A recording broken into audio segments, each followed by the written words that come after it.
Queen Elizabeth II has been at the centre of British life for decades. Since she became Queen in 1952, she has witnessed tremendous change within the monarchy and across the UK. Oh, really? So here are some of the biggest cultural shifts that have happened during her reign and the impact that she's had on them.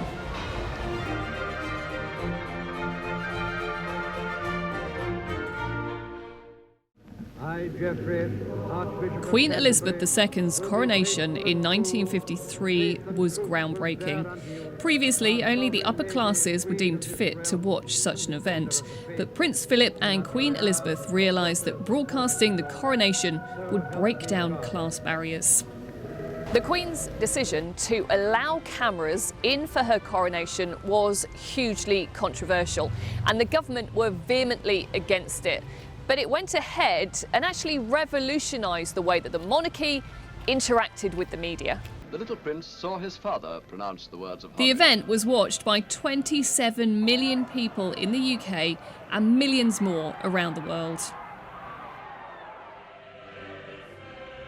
My whole life, whether it be long or short, shall be devoted to your service and to the service of our great imperial family. The Queen's reign has coincided with the evolution of a modern Commonwealth, which Her Majesty herself has said over the years bears no resemblance to the empires of the past.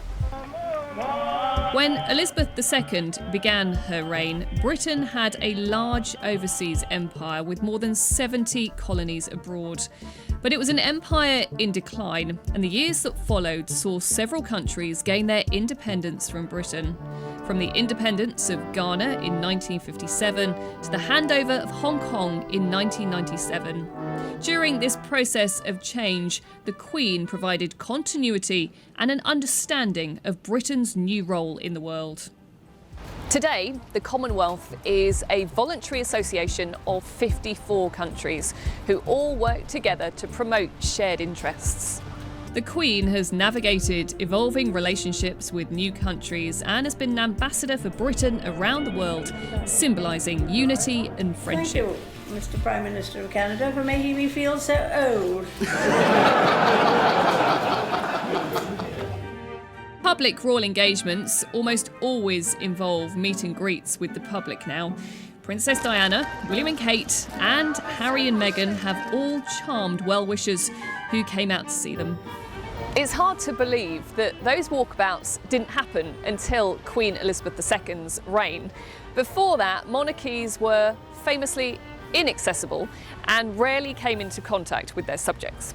That all changed in 1970 when the Queen decided to personally greet royal watchers on a trip to New Zealand. And the tradition of walkabouts has continued ever since. Tradition is really important to the Queen, but she has been willing to move with the times to make sure that the monarchy remains relevant. And in recent years, that's happened through younger members of the family and things like their social media channels.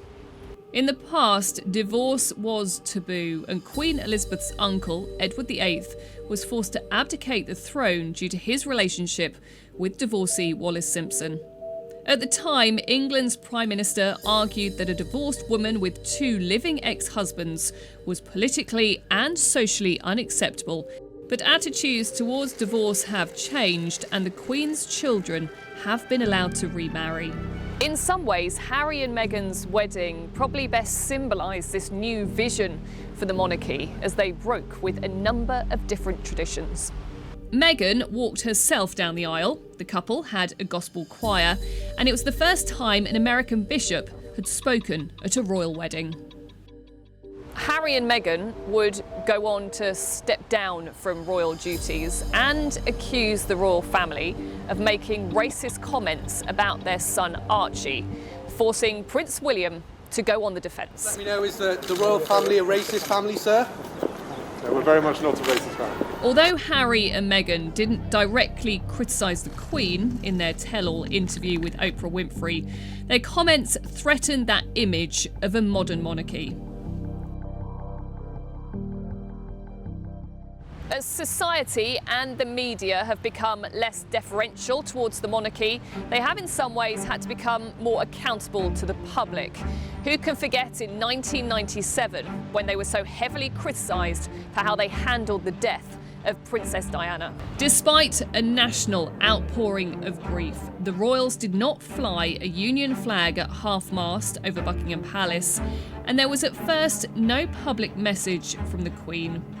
The Queen and her grandsons were on holiday in Balmoral when the news of Diana's death broke, and critics believed the Queen should have immediately returned to London. Eventually, the Queen did bow to public pressure and came back to Buckingham Palace to view the tributes left to her former daughter-in-law. She also gave a broadcast the night before Diana's funeral, which seemed to be a frank admission of how the family had misjudged the public mood. We have all been trying in our different ways to cope. It is not easy to express a sense of loss. Since Queen Elizabeth II came to the throne, the world and Britain has dramatically changed. Her ability to read the public mood and for the monarchy to adapt has gained her great respect. In years to come, it'll be up to younger members of the family to keep on with that sense of modernisation. Why is it that you like the royals so much? What is it